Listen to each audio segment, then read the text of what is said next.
markers. This machine can go up to 80 to 100 markers per 25 microliter from any body fluid. It could be serum, plasma, cell culture supernatant, CSF, urine, almost any body fluid you can quantify. It's called XMAP, multiple analyte profiling, and X means the number of proteins. So you can have a lot of proteins together. So this is one well magnified, and now we have 4. Let's say we have 4 interleukin 17, 13, 21 and 23 in our well. So if you want to quantify these with a kit which has 4 beads, so we will call it 4-plex. So we call it single plex, 1-plex, 2-plex, 5-plex, 23-plex kit. This technology, how it works? This works with the polystyrene beads, which are magnetic in nature, and they are stained with different color. They are dipped inside 2 color. One is red color, one is infrared color. When you have beads with different color combination, one is red, one is infrared. So each bead is having a different ratio for these 2 dyes. When each bead is passing in front of laser, it's giving a different signal for machine, for red laser.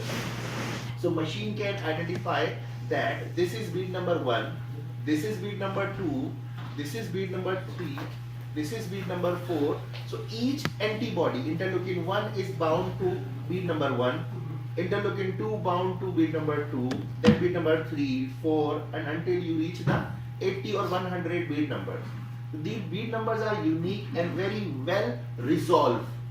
So you can see a very good separation in the fluorescent signal regions. So it means that you do not mix 2 things together, that oh, my interleukin 3 is very close to that, so it might mix, because there is a very good separation for each and every signal, and there are predefined region for each of these bead regions, and they are detected by red laser.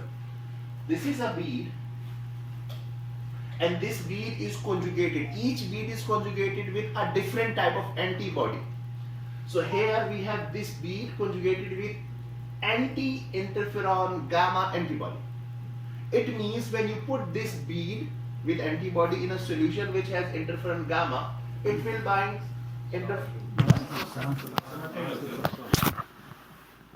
So this interferon gamma will bound to this antibody here, and once this is bound to interferon gamma, after that a secondary antibody will be added.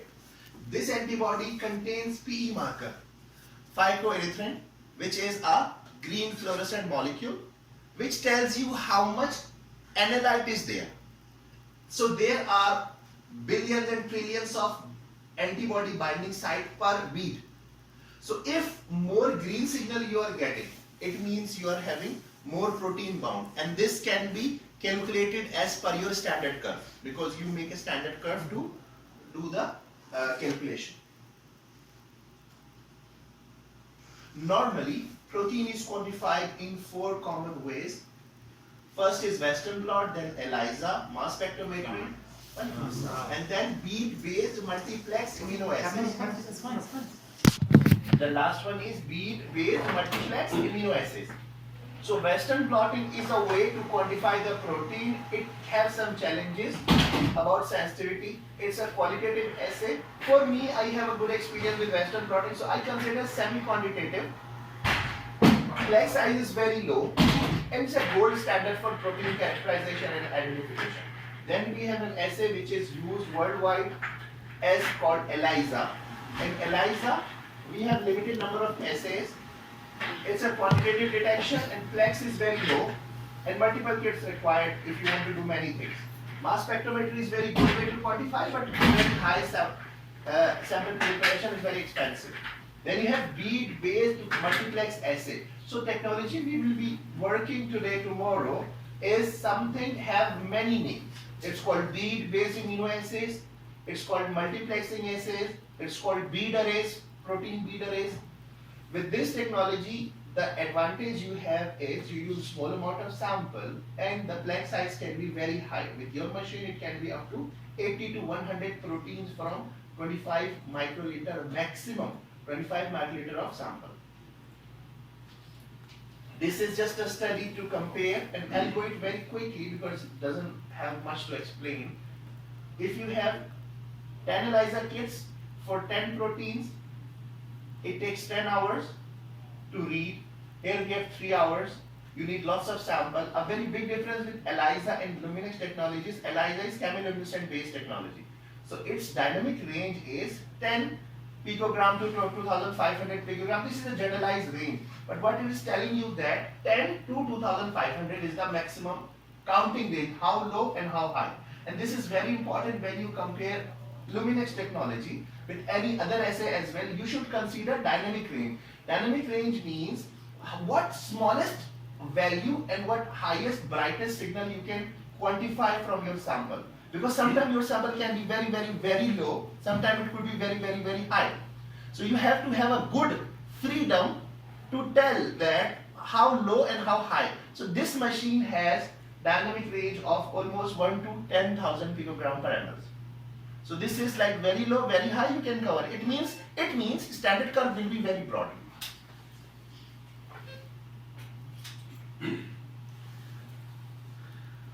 This is how a bead looks like. This is human hair and it is under SEM. So these beads are almost 5 to 6 micrometer. All the kits we provide contains MagFlex. MagFlex is the type of bead which are polystyrene magnetic beads we use. This machine can also use microplex beads. Why I am telling that MagFlex and microplex? Because when you are making a protocol, you need to select each and every parameter in the protocol to read the beads correctly. You need to tell the machine, I have a fruit, its name is apple, it's this big, so then it will quantify it further. This technology. Sorry to interrupt. Is the difference between the MagFlex and microplex is only the size? No, size is not even the major difference. The difference is the nature, the magnetic and non-magnetic. Okay, the other one is polystyrene and other one? Both are polystyrene, one is magnetic, one is non-magnetic. Okay. And since you asked this question, this magnetic property can allow us to do efficient washing. So we are using this magnetic nature to wash our beads efficiently. Otherwise, if our beads were not, you can ask me, Noman, people use this machine for non-magnetic beads. How would they wash? I have done it. They wash with centrifuge. In centrifuge, they might damage sometimes beads, they might lose sometimes the beads, but that is for another techniques like HLA tissue typing. When they have HLA tissue typing, they have non-magnetic beads. And those non-magnetic beads are washed with centrifuge. And there they saw few hundred thousand beads as a small spot under the centrifuge as a pallet. This machine can be used for 4 type of technologies and kits are available. Even you can design for this machine your own kits with some experience, and we do provide the reagents as well and the required training. Immunoassays, which requires protein quantification, nucleic acid based assays, where your bead will be conjugated with a oligonucleotide sequence and it will detect some PCR products. Then we have enzyme based assays. This can be reused for enzyme activity for several enzymes together. Then receptor ligand, and these are the kits. Majorly immunoassays and nucleic acids are more predominantly widespread in the market, but these are also, and plus this technology is open, so you can design your own kits as well for something which is not currently available, because it will be expensive in the beginning when you start developing for some markers. These are some common kits. Cystic fibrosis, some are diagnostic, some are research. Immunology, diabetic markers, and metabolism. So, report is one of the suppliers for these kits. These are their machines. This machine is discontinued. This method. Now we have Luminex Flex method. This is how it happens. One is red laser, one is red laser, one is green laser. Red laser interrogates the bead. It tells you which bead identity it is. Bead number 3, bead number 7, bead number 21.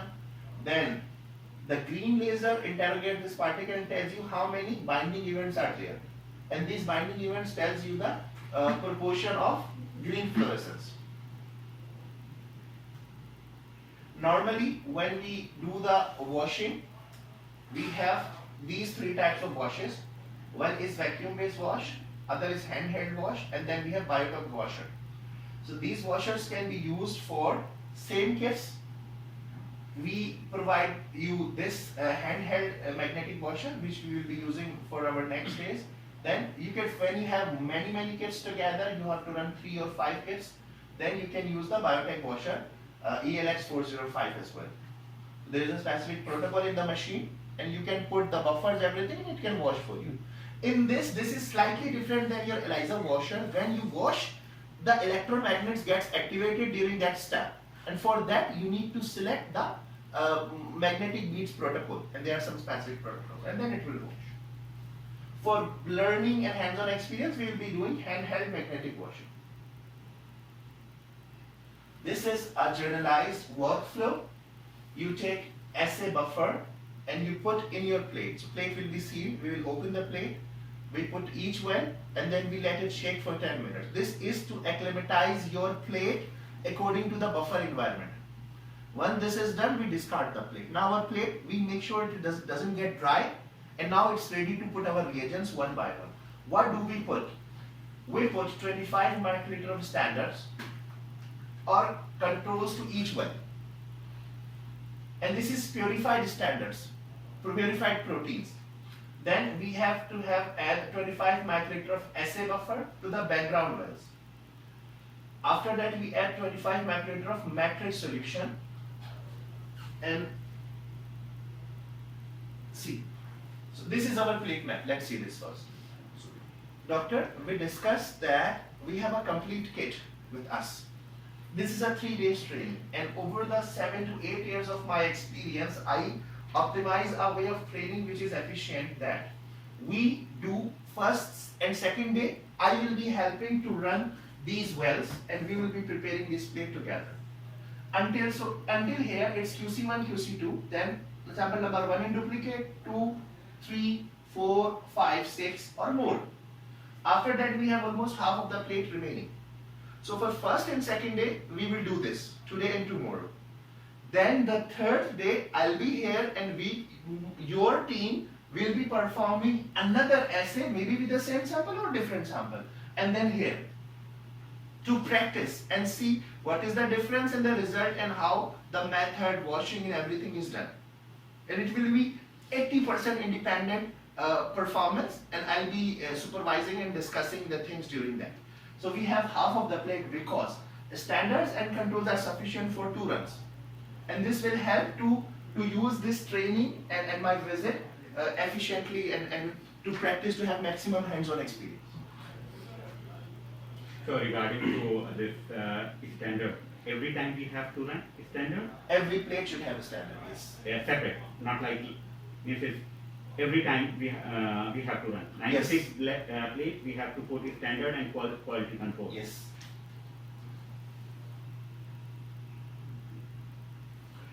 Okay, so we have to put. So you see, we have in the first step, several times we are putting 25, and then we will discuss when we see a real protocol in a while. I'll show it from my laptop.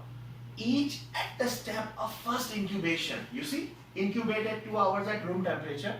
This is the step we will use. So this is 2 hours at room temperature or 2 to 8 degree in overnight. So both are fine, because when in the beginning you are doing this product, you can do it in 1 day. But then you will not have time for this explaining we are doing. You have to start at 9 in the morning. All the things should be there. So for training day, we cannot have this everything done in 1 day, and you will not have time to understand each and everything. So which one is actually preferable, overnight at 4 degree or room temperature 30 minutes? This is fine. Isn't it This is fine when alone you are doing your experiment. Isn't it related to the antibodies? Sorry? Does it have No. a link with the antibodies? No. Because It we doesn't. do the same thing in the Western Union. Let me tell you something. Yes. So some kits This incubation is 2 to 8 degree overnight must. Okay. Okay. Some of the kit it says 2 hours at room temperature, and then it says if you want you can make it 2 to 8 degree overnight. 16 to 18 hours overnight you can make it. You do at 4 o'clock in the evening and you come next day morning and start doing the procedure. For this process you have to put one plate shaker in your cold room or in the fridge. We have been doing this with all of our customers. So you have to put a plate shaker with 400, almost 400 to 500 speed, put in the fridge 2 to 8 degree, and then it should have to keep shaking for that period. So we will be, in the first time we will do it for the overnight. For first incubation the total volume will be 75 microliter. And how it will be 75 microliter we will see in the protocol. After that, next day we will come, we will remove our content, and how we will remove our content and do the wash with the specific protocol we will discuss for with the 96 well plate. So plate washer, you see this plate washer, it has A1 sign there. So you make sure you put your plate on this, and you see these silver clips on the left and right, you press them, and there is a collar, so you put it and protect it, so your plate doesn't come out. So the gap between your plate will be almost nothing. So then once you put on this, you put it for 30 seconds. So what happens, this magnet captures all the beads, and then you make your plate upside down on a sink which is for biohazard.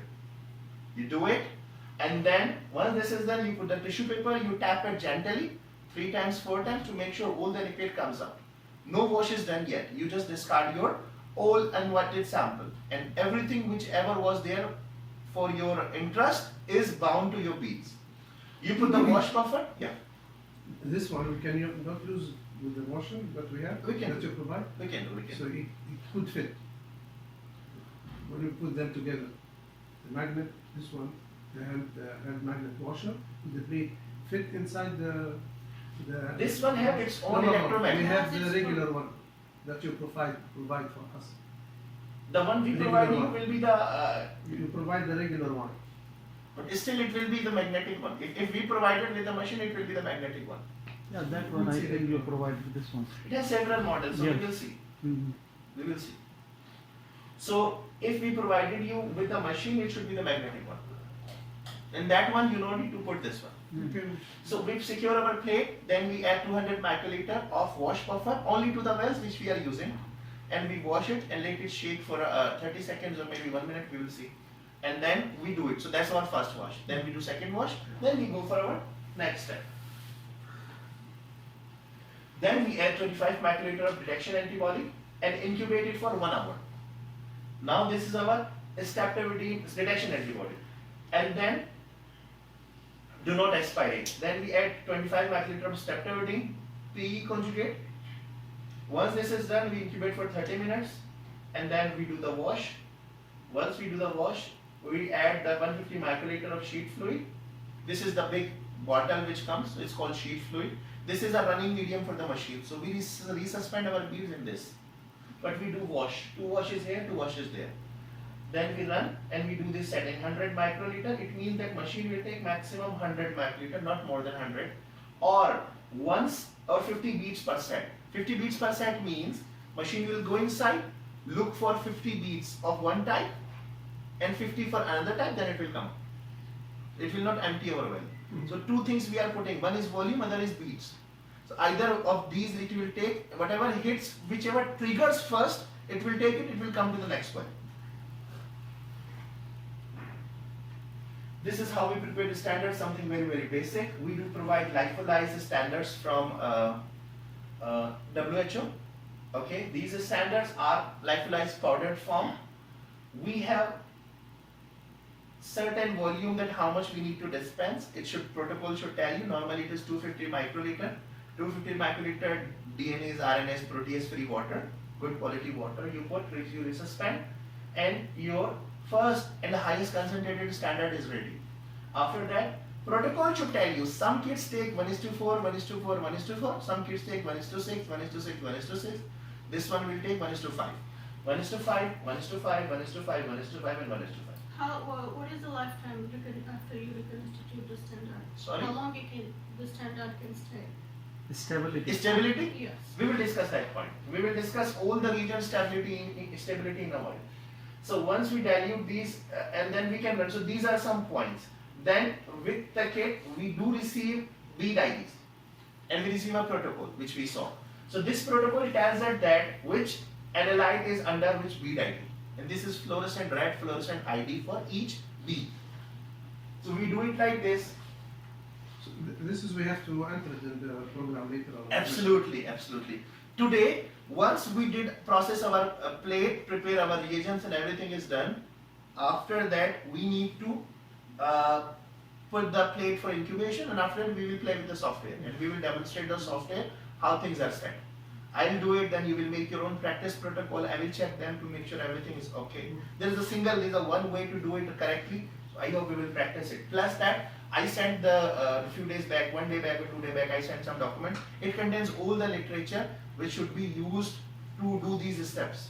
It have all illustrations and pictures, what should be done at what step, and we will go through those as well. This was it. Then we have few important things.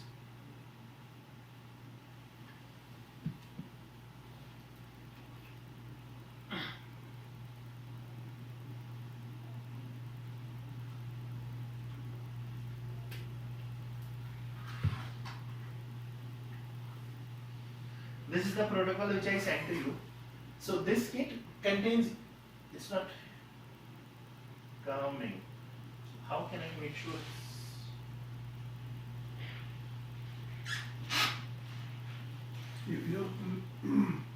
I'm on my normal screen, but I want to Maybe it's not coming in. Yeah. So there should be a way. Maybe open the power this PDF file. Yeah. Yeah, this PDF file is open here. Yeah. I think Mama just go to file and show the view.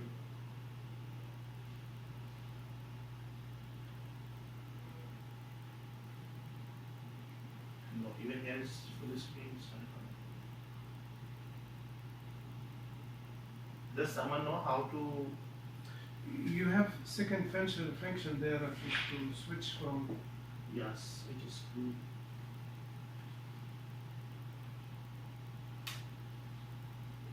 But the screen is already there. Try to close and reopen.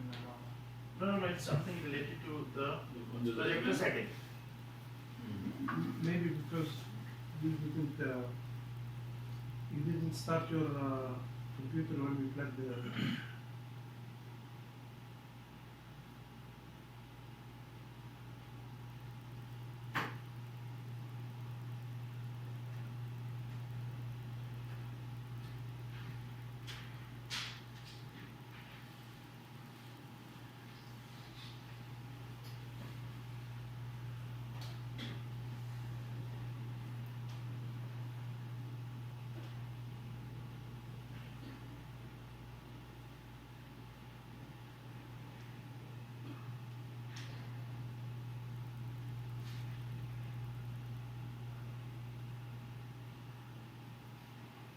Okay, no problem.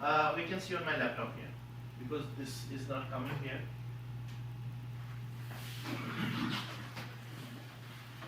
So this is a protocol. It's a very large document. So which kit you are going to use for the? We will use this kit. It's called human cytokine chemokine panel, and this kit is a 2-plex kit which contains TNF alpha and IL-1A alpha. Okay. Okay, this is a 2-plex kit which will be running for our training. Two parameters only. 2 parameter. Okay. Yes, these are all catalog numbers for the kit for premix format. 29, 30 premix, 38 premix, 41 premix. Premix means it's ready, off the shelf it's available. But then you can also customize. This kit comes maximum 41. This kit can be customized at 25, 27, 32, 31 as we discussed before. So now it gives you some basic introduction in case if you need to add it to your publication just as a basic reference that what technology it is. After that principle, And most important thing is, kit is always stored at 2 to 8 degree. Most important thing. If you put it at -20 for long, or even for more than an hour, it will crystallize and it will damage your beads. Any kit which contains beads will be damaged with the freezer. Okay, crystal will damage. Then you reconstitute your standards and controls in polypropylene tubes. They come in the glass tubes. Everything come in the glass tubes, right?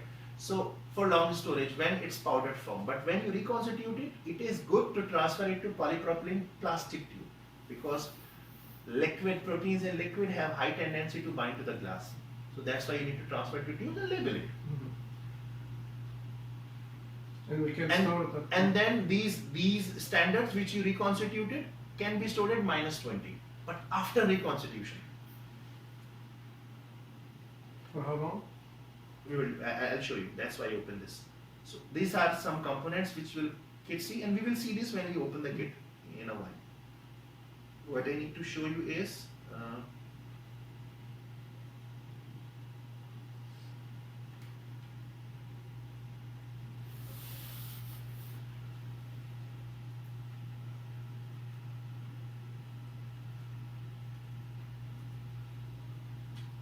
yes, this.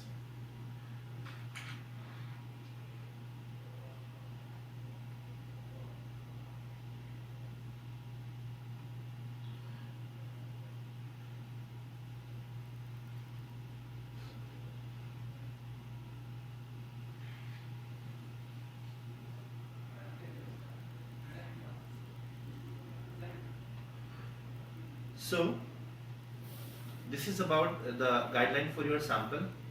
Allow your blood to clot for 30 minutes. This is for serum sample. It should be stored at -20. It should be avoid more than 2 freeze thaw cycles for your sample. This is very important. So then people ask me, Noman, how do we proceed when we have 5 or 6 type of experiment? One PCR, one this, one that, one biochemistry. So for that, always have aliquots as per your suitable size. So you have 1 2 ml, 5 ml serum. For this technology, you need maximum 25. So consider 80 to 100 microliter enough for this, even if you want to repeat it sample somehow. So this was the first thing. Should not be more than 2 freeze thaw cycles. Then this same kit can be used for cell culture supernatant as well.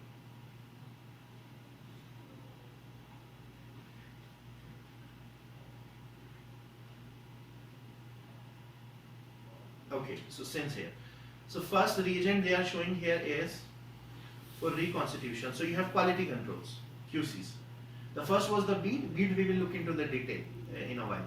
So QCs, quality controls. Quality controls are purified protein, QC1, QC2. They also need to be added 250 microliter of DI water with them, and then it says the protocol. 250 deionized water, inert them, mix them several times and let it sit for 5 to 10 minutes. And then transfer controls to the appropriate label tubes. Maybe 500 microliter tubes or 1.5 ml tubes. Unused portion can be stored at -20 up to a month. Not more than that. It can survive after that, but we don't recommend it because we're not sure about after that the stability of the reagent. So Then- this is about the standards. The standards. This So is for- about quality controls. Yes, it's a lyophilized powder, right? Yes, and So the you- standards also have the same guideline Yeah, I understand. That means we have to use it within a month. within a month. All experiments have to be done within that One month. kit should be run within a month. We can't store it for long. You cannot store it for long because Yeah. this is a matter of Is it possible, like, if the lyophilizer, we divide it into half? you cannot do it. We can't. Lyophilize is the powder, so it's Yeah, you quantified have to powder. be- You cannot take We like can't, take it. yeah. Even I don't know how many microgram or But- milligram powder is there. But the regular kit, I mean, it's suitable for how many experiments? 2? It's 90. No. So it's up to you.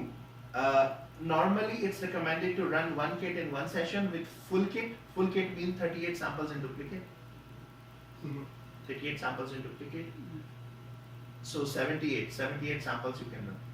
So why you are recommending for the duplicate? like we are doing research, right? It's a huge number of samples, like 400, 500. So in this case, it's a single sample. It's good. It's good to have. It's the But it is going to be very expensive. for right? no, everyone does it at Yeah. least. Even some people do it to triplicate.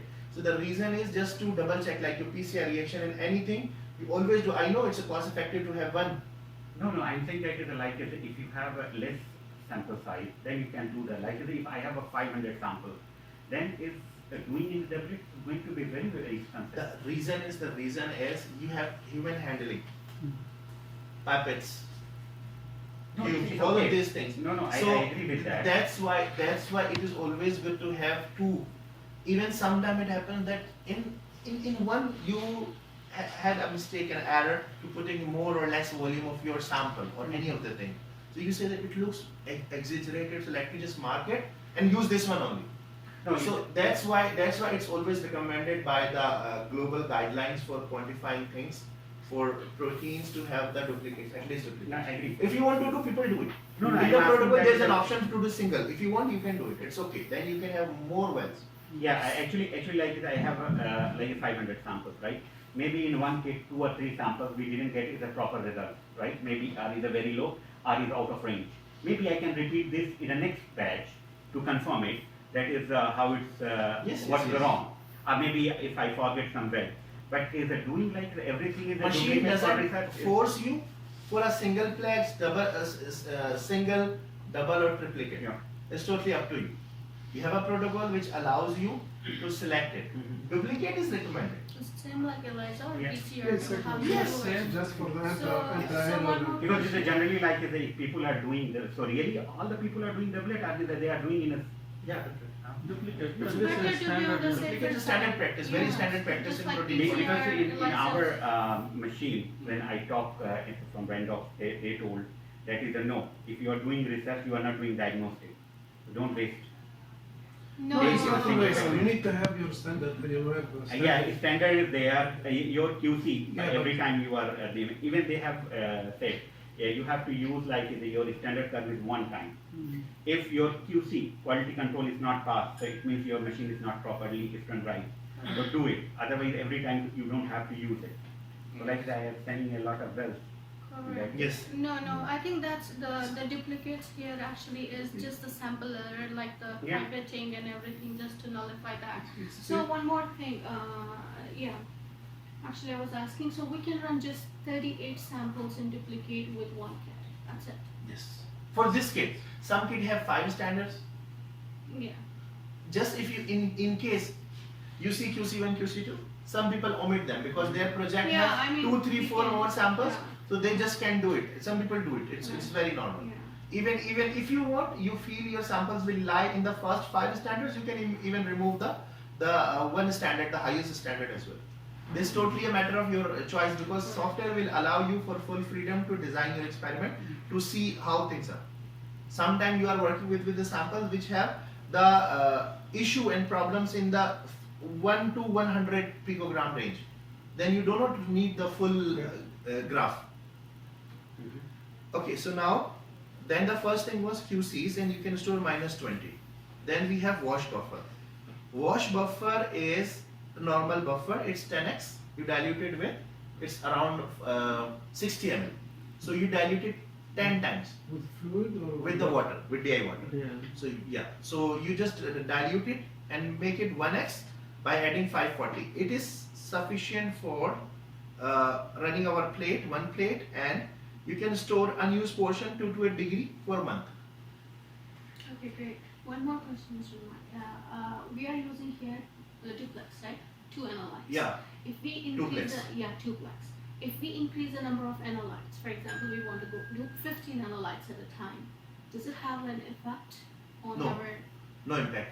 This is the key for this technology is it has 2 lasers, it has a well characterized principle of multiplexing for using the polystyrene beads. Right. So this is a bead based technology and this is the key feature that it doesn't Yeah, I'm affect. saying like I understand this is what they are what they are actually claiming, but did you see People any no. difference? People like, you even know, run with the- 48, 47 plex. In Riyadh, some of my customers are running currently 48 plex, Okay. 47 plex. And no errors. No errors, no problem. That's great. Yes. Okay, and then we have serum matrix. Serum matrix can be stored and it's reconstituted with 1 ml. It's also lyophilized. You add 1 ml of DI water, and then after resuspension, you keep it for 10 minutes for complete reconstitution. You can store it for 1 month minus 20. Before reconstitution, everything is 228°, but after reconstitution, some are minus 20, some are 228°, and this have to be It very will big. not be like others. We are storing sample in -80 for long period. No, It is it's, only the limit beads that will 1 be month. destroyed. No, After 1 month reconstitution- minus. This is what we validate. Yes, You can use it, but it's not validated. not really Then, good. if you Just go over because of 1 the month, magnetic beads, they, right? they don't The guarantee story that you'll destroys get the to beads. the Beads, Because they're beads should be at 228. Even after preparation, beads should be 228. Yeah. Before and freezing after. will destroy the beads. Yes, yes, it will destroy them.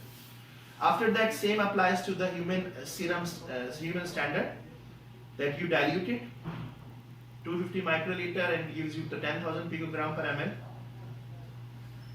So even you see, Dr. Khalid, you see this kit which we gave you. So it's 2-plex kit, but still it contains the standards and control proteins, 48 different protein in QC1. 41 proteins proteins in QC1, 47 in QC2, 47 in standard. Only the less thing is the beads. Mhm. If I give you 5 beads, 10 beads, you add, you can even add. You add the beads and you use it. This is the beauty of this technology, that it's customizable. You add the bead, you say, no, I want to order 5 more beads, and this. I forget to order. It happened with some of our customers. They say, please cancel my that order, I want to include. And we imported some beads. They came in only these vials, and they added in this kit, and they use under the protocol. Yeah, the standard is already set for Everything. multiple proteins, so you don't have a QCs, problem. and this is, you go to internet, you see that this Redox you were talking, compare how many publications for each of these. Redox is a very big company for clinical market, right? But they cannot enter in the research market due to several limitations for the working environment and for the product development. They are champion in clinical. even in chemical clinical immunoassays. Yes. Like ELISA, they are just switching everyone from ELISA to their platform, big machines, where they can do the 20 proteins and 20 things together. But that is for clinical, and this is good for clinical importance. But these markers which we are working, they are not clinical markers. These are research-based markers. They can enter, but they cannot be successful until they follow a plan, like using a platform which is dedicated for this technology. This is something which we have to understand. Like, my company is Merck. We don't make PCR machines, right? We do not make. We make lab water machines. We do. Thermo doesn't make that good lab water machines. So we cannot enter in their territory, they cannot enter. This is a market segregation. It will take 25 years to enter each other's territory. It's better to work in a separately. So this is something which we know. Redox machines, they do not have very low to very high dynamic ranges, because the principle they are working is not liquid based. So that doesn't allow that much liquid to be dynamically act together to interrogate. Okay, so standards we talk about, we will have several standards. And these things we will see when we do it practically. Rest of the things looks fine. We have discussed everything. If you have questions so far, just let me know. And then we will go and open a kit and see the things how it is. Okay, this is instrument setting. This is very important. You need to follow this. So events, you have to select 50 beads, 50 per beads. It's same as I told you.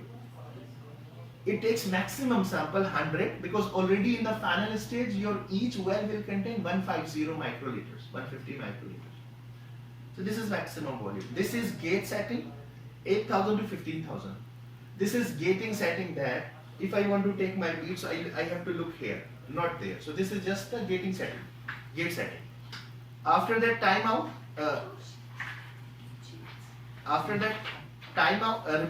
reporter gain should be default. There's an option in your machine. Low PMT. Then timeout is 60 seconds. It means machine is not finding anything in the well. It will remain there for 60 seconds, then it will come out. Then this kit is customizable up to 41 plex. These are bead numbers and each bead. So I'm telling you that the kit we are running is TNF alpha. So we will see that on what identity TNF alpha is. TNF alpha is at 75, and the other was interleukin 1 alpha. This is 44. So 44 and 75, and we will look and we will make a protocol according to that. So this information is very important if you are making a protocol, and you have to follow this information as it is. But this is it's not by default in the program. So if I put the catalog number of the No, key, no, doesn't because count. since the technology is open, so you have 100 or maybe 1000 possible experiments you can do on that machine using the same software called Exponent, which we will see. So this machine is open. All this technology like DNA based, you can do lots of things there. That's why we did not close. So you have to make it. But when you are doing a diabetes related or insulin related experiment, where you were talking about that how much diabetes, how much any particular condition. So let me just show you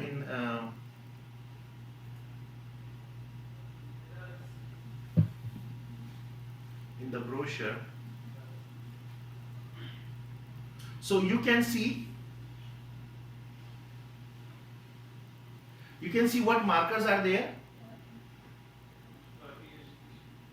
What markers are there, and so let's say this human adipocyte. Oh, you see this. This is a specialized diabetics panel. This is non-configurable panel. We cannot change it. But we do have these markers covered under another panel. So this is our human diabetic panel. Insulin, leptin, C-peptide, GLP-1 active, and glucagon. So these are there. So when you run this, you can have data for one, save every program, everything inside the machine. You say, no man, I need these 4 kits now. And these kits I want to run now, no need to make any protocol. Just change, maybe you need to change standard and controls if they are different, because they will have different value. Most of the time they do not have, because normally these are batch based, and for longer consistency, we provide the similar. So you run everything same with the same project. So it happens with us. So if you have some new kit, you say tomorrow, no man, I need the human cancer circulating markers. For sure, you need to make another protocol. So this is how it happens. So you just told that the standard has like 47 analytes in it, already the 47 proteins, right? The So standard can we and use control. the Different- same standard? Different kits have different. So let me tell you. So this is 2 kits. I'm not sure if you can see it. Let me zoom it in for you. Okay. So this is a panel called Human Cytokine Chemokine Panel 1. This can go up to 41. Yes. Okay. Now my recently- question is actually, please. My question is, for example, this you have the standard and you have like 47 proteins in it. Okay. Now we are looking 2 proteins. We are looking at interleukin or TNF alpha, which is already in there because it's a standard. So, for example, we have now new kit. Okay. We want to keep the lyophilized powder, which we have. We want to store it, and can we use the same standard for our new? Like for example, we have like now new 2 analytes we added to our, we want to test them, and we got a new kit. We don't want to reconstitute our standard. We want to use the old standard. It still is like 1 month. What is the advantage to save standards from one kit and use the previous kit's standard? That's what I'm asking. Is it possible? It's that possible, we but have- I'm asking something, that what is the advantage to use something, Old one. because every Some- kit comes as a complete setup, complete use, maybe little more than complete need. So So- all you are saying that once we're done, we can just throw it. We have Yes, once you are done with that kit, because another kit will have complete reagents. All the things are available Yes, there inside. yes. Like to save the money, is it possible? Like because we Yes, already you will got- save we the money, already- but then what you will do with the one which you saved? That's what I'm saying, because we're customizing the kits. We're customizing But the is kits. it possible It's without the possible. standard, without It's its control, possible. we will get the kit? See, each kit, let me show you. Each kit can be given to you as components. So this is a protocol.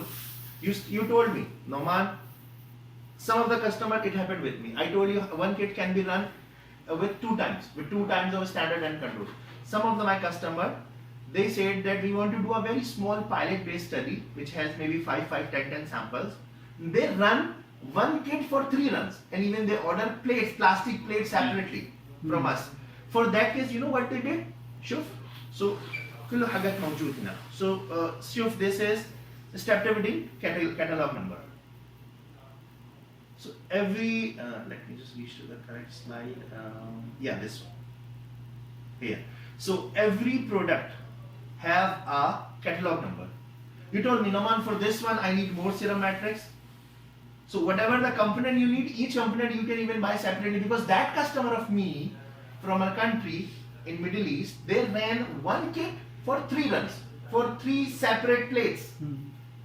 How he did it? 2 times and then standard finished. Then he said, Naman, what I do? I said, okay, we have to order standard because this standard might not be sufficient for you. Or he ran out of time.